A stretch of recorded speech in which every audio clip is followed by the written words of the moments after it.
Father's Day in June, the last year of his life. So many memories preserved in images. This is his Marine Corps picture. Jack was very proud of being a Marine. Even more memories preserved with words. Never again will I stretch out on the sand with a drink and stare at the amazement of a sky filled with diamond stars. In 2022, Jerry Denterline's husband, Jack Thomas, passed away from cancer at the age of 83. A longtime respected reporter for the Boston Globe, Thomas wrote an essay about facing the end of his life and recorded it for public radio. I had a loving family. I had a great career in newspapers. I met fascinating people, and I saw a myriad of worldwide wonders. It's been full of fun and lots of laughter, too. A really good time. I just wish I could stay a little longer. Denterline is a former journalist and CEO of her own public relations agency. She was also Thomas's caregiver. You know, he went in there every 3 weeks and got the infusion, and he was, strong and never complained. He was clear of mind until the very end. Knowing what she knows now, Denterline says she wishes families would talk earlier about end-of-life wishes. What happens often, and because I've been in grief groups around this issue of cancer care, you get so focused on making it through the next treatment. In the midst of all that race, find some time? Find some time. He didn't talk to a palliative care person until 3 weeks before he died, and that was too late. Other helpful conversations can arise outside of one's closest circle of friends and family who may be struggling with their own grief. Seek out people who can be helpful. They're people who have a certain compassion, intelligence, if you will. That can be a lifesaver when you're going through it. You feel very isolated. Denterline says she is thankful that her family had the chance to do what so many don't, talk about death. My stepdaughter said, once you talk about it, it allows people to really appreciate you in that moment. It opens the road for them to be more present. Stone carver Karen Sprague worked with Denterline to design a gravestone for Thomas.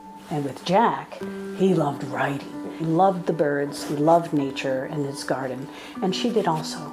And so we incorporated this beautiful bird on a branch. For Sprague, the art of hand-carving memorials has also revealed a bit about the art of living. The going slow part is the piece I've learned over the years. There's nothing we do in this shop that's fast. So I've learned to be more present, to say I love you to the person that you're hanging up the phone with, always. Before chisels are sharpened or blocks of slate are ordered, every gravestone begins with a conversation in the North Scituate, Rhode Island workshop.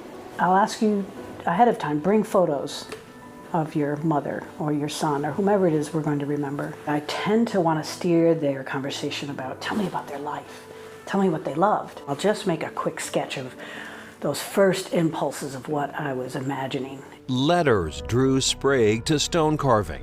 She was using calligraphy and wood carving to make signs when she learned this craft.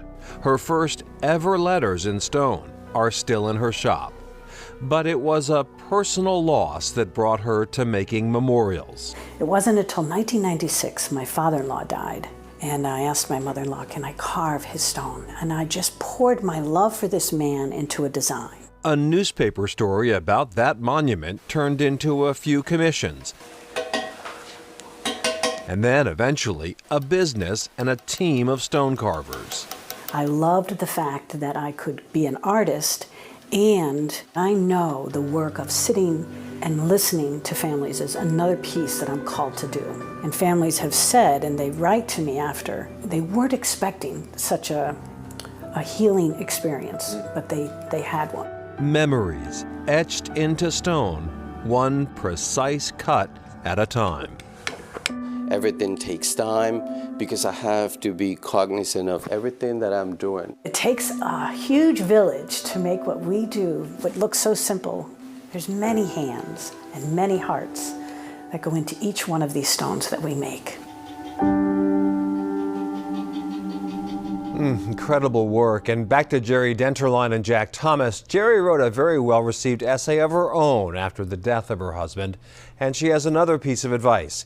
If you are in a partnership, make sure you know what your partner takes care of in the household. Even simple things like how the bills are paid.